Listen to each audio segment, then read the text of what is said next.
Hey everyone and welcome to the channel. My name is Ash and today I'm going to be doing a review for Immortal Planet on Xbox. So this was originally released on the 6th of December 2019. It's published by Monster Couch and it's developed by Double Games and Monster Couch. And I was lucky enough to get a copy for this video, so big thank you to them for that.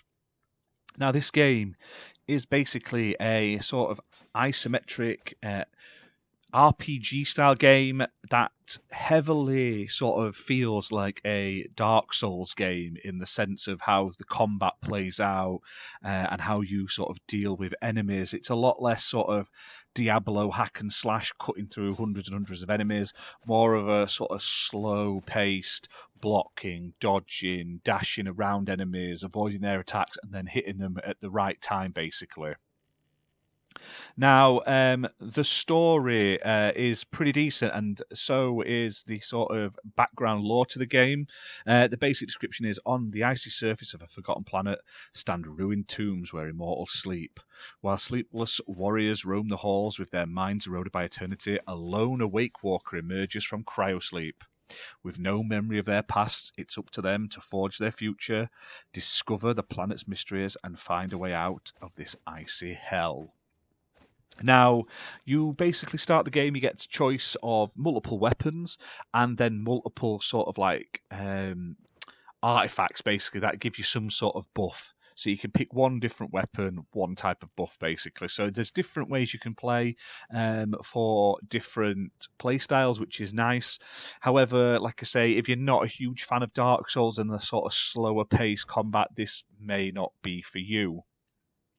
Now, the game does feature that sort of progression where when you die, you start back at the beginning. However, like some of your progress has been saved, like if you've found shortcuts, etc., you can use them again.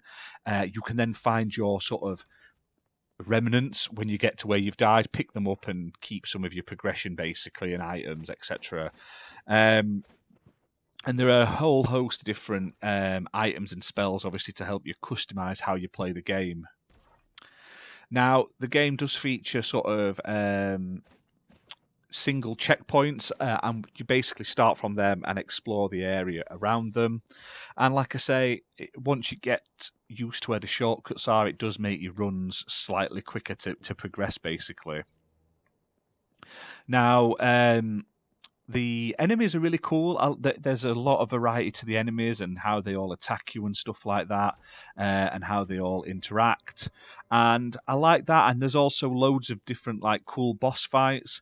And so the boss fights are sort of more multi-stage battles, and they're a lot harder than sort of the standard basic enemies. But all the levels themselves, like I say, you'll get through the game within about 8 hours, depending on how you play. You can probably get through it quicker, but like I say, without rushing, you're looking at around sort of 8 hours. All of the bosses are really cool. I liked all the bosses. I thought the boss designs and how they play and that were really good. Now, there's a whole selection of different weapons and items, which really add to sort of finding your best sort of style for you, and it does give the game a bit of replayability, which is really nice, because obviously it makes it a bit more varied when playing a different sort of style and weapon, etc., to how one of the others plays. Now, the game is good. Like I say, that the art style and the sounds and everything are really good. I really like that. Now, the combat, like I say, it's got to be Marmite. If you don't like Souls games, this may not be one for you. And sometimes you do just seem to die more than you should, and it seems a bit unfair occasionally with some of the type of attacks the enemies give you. But other than that, like I say, I quite enjoy the game. Even as someone who I don't like Souls games, I'm not the biggest fan of Dark Souls. Elden Ring to me is just it looks cool, but it's one of those games I'll not rush out and play on release. I actually quite enjoyed this one. It probably took me a lot more depths than it would take someone who's used to the Souls sort of games. But once you get used to sort of the the way the bosses are laid out with each of the sort of phases, and you get around it and you get used to obviously avoiding and everything like that, you'll probably really enjoy it. And like I say, the story is really interesting. It really draws you in. You want to learn more and find out what's happening, etc. So they've done a really fantastic job of it. Now, the game is playable on Xbox One and Xbox Series X and S via backwards compatibility, and it's available right now for £12.49. And like I say, I would highly recommend checking this out if you are a sort of Dark Souls or that style of gameplay fan. It's a very nice sort of 2D art style in like a 3D environment in the isometric view, which is a little different to Dark Souls, but the generic way you do the combat, etc., is very familiar. It's just like putting on a different pair of shoes, basically. So check this out. Like I say, really interesting, and we'll see you soon for more videos, guys. Bye for now.